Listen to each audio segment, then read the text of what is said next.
귀가 아파서 이비인후과를 여러 번 갔었는데 검사나 진찰에서 이상이 없다고 얘기 들어보신 적 있으신가요? 귀가 아프면서 목까지 아프고 귀가 쑤시거나 저리면서 아픈 분들이 종종 있는데 그런 분들의 숨겨진 원인 오늘 영상에서 알려드리도록 하겠습니다.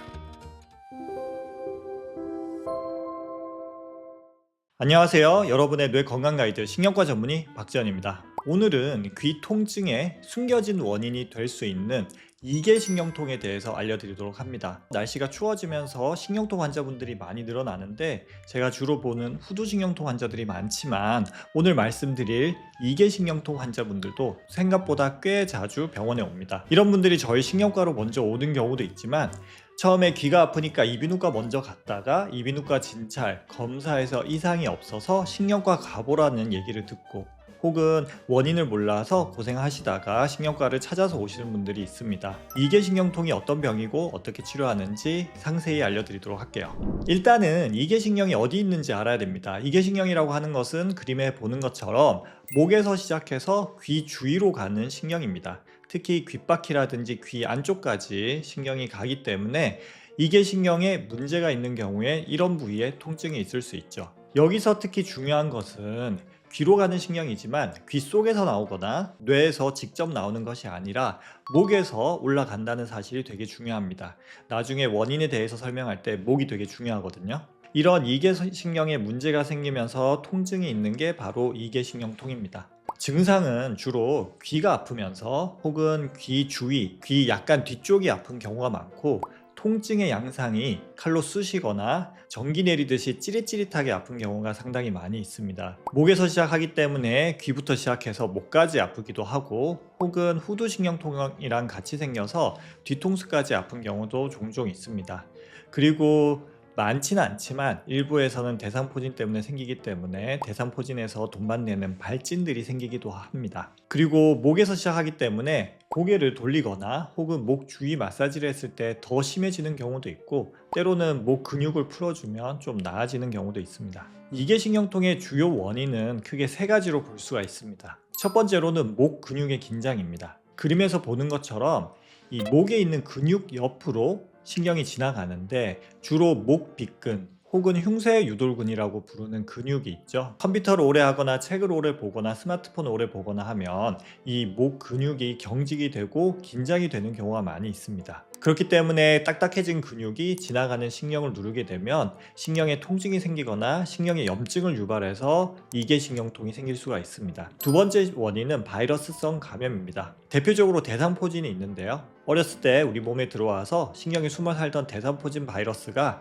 면역력이 떨어지거나 특히 요새처럼 날씨가 추워질 때 바이러스가 활발하게 활동을 많이 합니다. 감기가 잘 걸리는 것처럼 바이러스가 활동을 하면서 신경에 염증을 일으킬 수가 있습니다. 대상포진 바이러스 말고도 다른 단순포진 바이러스나 다른 종류의 바이러스에 의해서도 이런 신경 염증이 생겨서 이계신경통이 생길 수가 있습니다. 아까 말씀드린 근육의 경직도 마찬가지로 날씨가 추워지면서 더 심해지는 경향이 있기 때문에 원인에 상관없이 이런 이계신경통은 겨울에 심해지는 특징이 있습니다. 세 번째로는 목뼈의 퇴행성 질환입니다. 쉽게 얘기하면 목 디스크죠. 목 디스크가 있어가지고 신경 나오는 구멍이 좁아져서 신경을 압박하게 되는 경우에는 이런 종류의 신경통이 생길 수도 있어서 이런 병원에 오면 엑스레이를 찍는 경우가 종종 있습니다. 진단은 일단 증상을 들어보는 게 되게 중요하고요. 아까 말씀드린 신경 분포를 따라서 통증이 있는지가 제일 중요하고 통증의 양상이 신경통 양상인지 확인을 합니다. 또 중요하게 보는 게 발진입니다. 대상포진이 원인이 될 수 있고 대상포진이면 항바이러스제를 빨리 먹는 게 되게 중요하기 때문에 두드러기나 수포가 생기는지 꼭 봐야 됩니다. 두드러기 발진이 생기기 전에 보통 3일에서 일주일 정도 통증이 먼저 있다가 발진이 나타나는 경우가 있습니다. 그래서 저 같은 경우에는 대상포진이 좀 의심이 되면 수포가 생기기 전에 항바이러스를 처방하기도 하고요. 특히 후유증이 생겼을 때 문제가 되는 노인분들에게 그런 처방을 많이 고려합니다. 혹은 이계신경통 치료를 하면서 두드러기가 생기면 빨리 병원에 오라고 교육을 하기도 합니다. 그래서 발진이 있는지 꼭 확인을 해보셔야 되고요. 병원에서는 목 엑스레이나 필요하면 초음파 같은 걸 해서 다른 문제가 있는지 확인을 하기도 하고 간혹 혈관 문제로 아플 수도 있기 때문에 혈관에 대한 검사를 하기도 합니다. 이러한 이계신경통 치료는 그렇게 어렵진 않습니다. 공통적으로 할 수 있는 거는 신경 통증을 억제하는 약들이 있습니다.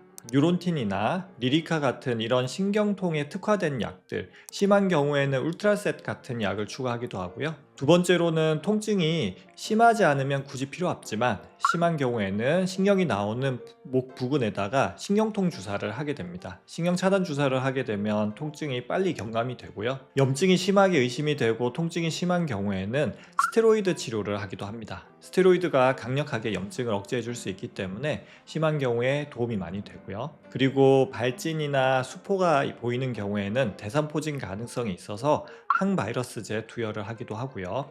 목 근육이 많이 경직이 돼 있으면 물리치료 같은 것들을 해서 또 자가 마사지를 교육을 해서 목 근육을 풀어주기도 합니다. 그러면 이런 이계신경통을 예방하고 관리하기 위한 생활 수칙들이 있습니다. 특히 요새처럼 날씨가 급격하게 추워질 때는 목을 따뜻하게 유지하는 게 중요합니다. 그래서 목도리 같은 걸 잘 해서 추위에 목이 노출되지 않게 조심하는 것이 필요하고요. 목 근육이 경직되면서 많이 오기 때문에 바른 자세를 유지하도록 신경을 쓰는 게 좋습니다. 특히 누워서 스마트폰 보는 건 정말 안 좋고요. 컴퓨터 하거나 스마트폰 볼 때 이렇게 거북목이 되지 않도록 조심을 하도록 합시다. 그리고 면역력이 떨어지면 바이러스성 염증이 잘 생기기 때문에 끼니 꼬박꼬박 잘 챙겨 드시고 잠을 잘 주무시는 것이 도움이 되고요. 마지막으로 스트레스를 받으면 목 근육이 과하게 경직이 되거나 면역력이 떨어질 수가 있기 때문에 스트레스 관리 잘하는 것 역시 도움이 됩니다. 정리해서 말씀을 드릴게요. 귀가 아픈데 이비인후과 진찰에서 안에 보이는 염증이나 다른 이상이 없는 경우에는 이계신경통을 의심을 해야 되고요. 대표적인 원인은 목 근육 경직과 바이러스성 감염이 있습니다. 둘 다 겨울에 많아지기 때문에 추워지는 겨울에 특히 조심을 해야 되고, 그럴 때면 목도리를 한다거나 면역력 관리를 한다거나 스트레스 관리, 특히 자세 관리를 잘하는 것이 중요합니다. 치료는 약물 치료, 심하면 주사 치료를 한다, 이렇게 알고 계시면 되겠네요. 오늘은 간단하게 이계신경통에 대해서 알아보았습니다. 생각보다 원인을 빨리 찾지 못해서 고생하시는 분들이 많이 있는데 오늘 영상을 보고 도움이 되셨으면 좋겠습니다. 궁금한 것이 있으면 댓글 남겨주시면 시간 나는 대로 답을 달아드리도록 하겠습니다. 다음에 또 다른 영상으로 인사드리도록 하겠습니다. 신경과 전문의 박지현이었습니다.